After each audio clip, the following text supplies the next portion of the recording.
Éléonore Derisson, qui est étudiante donc à l'université Paris-Sorbonne et à l'école du Louvre. Bonjour à tous. Dans le cadre de mon Master 2 à l'école du Louvre, j'ai travaillé sur la collection du musée Jeanne d'Aboville de la Fère en Picardie.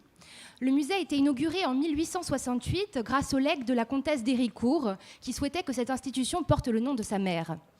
Au début de mes recherches, une seule notice, publiée en 1889, mentionnait l'origine de cette collection, réputée avoir été commencée par le mari de Madame d'Héricourt et terminée par celle-ci.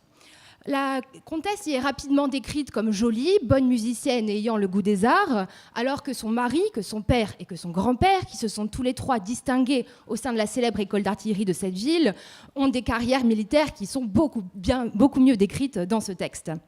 J'ai donc supposé que les œuvres avaient pu être réunies à partir d'héritages familiaux ou bien de tableaux préemptés pendant les campagnes napoléoniennes, mais malheureusement, aucune œuvre n'était mentionnée dans les différents documents notariés que j'ai pu redécouvrir. J'ai par contre pu retrouver l'inventaire après décès de M. d'Héricourt, daté de 1837, dans lequel 45 tableaux sont mentionnés.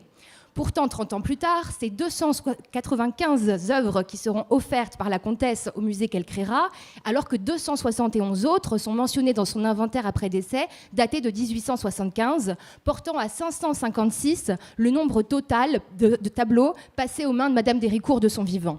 C'est véritablement ce nombre très important qui m'a permis de rendre à Madame d'Héricourt la paternité, l'origine de cette collection.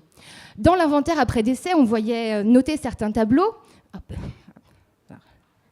Comme ici, ces deux pendants qui étaient attribués à Tempesta et qui se sont révélés être deux œuvres de Claude Desruets, qui avaient été conçues pour une série de 4, dont les 2 autres sont conservés dans un autre petit musée municipal, le Metropolitan Museum de New York.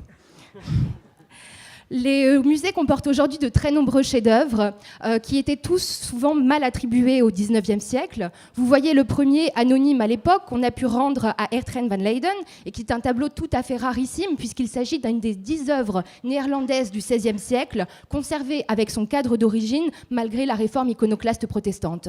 Au centre, vous avez cette Annonciation qui a été attribuée à Peter Zano, le premier maître de Caravage. Et enfin, ce dernier tableau absolument magnifique est aujourd'hui reconnu comme un des plus beaux chefs-d'œuvre du peintre du XVIIe siècle, Pierre Dupuy.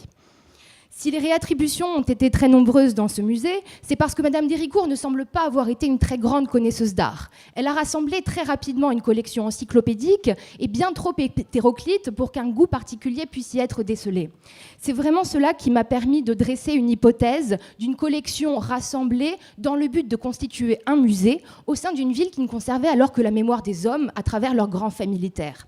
C'est vraiment donc le travail d'archive et de réattribution qui est au cœur de notre discipline que je veux mettre en valeur, puisque c'est lui qui m'a permis de rendre aux femmes de la famille d'Aboville l'origine de cette collection créée pour constituer, pour garder leur mémoire, mais aussi pour offrir à cette petite ville de 8 000 habitants un musée de très belle qualité. Je vous remercie.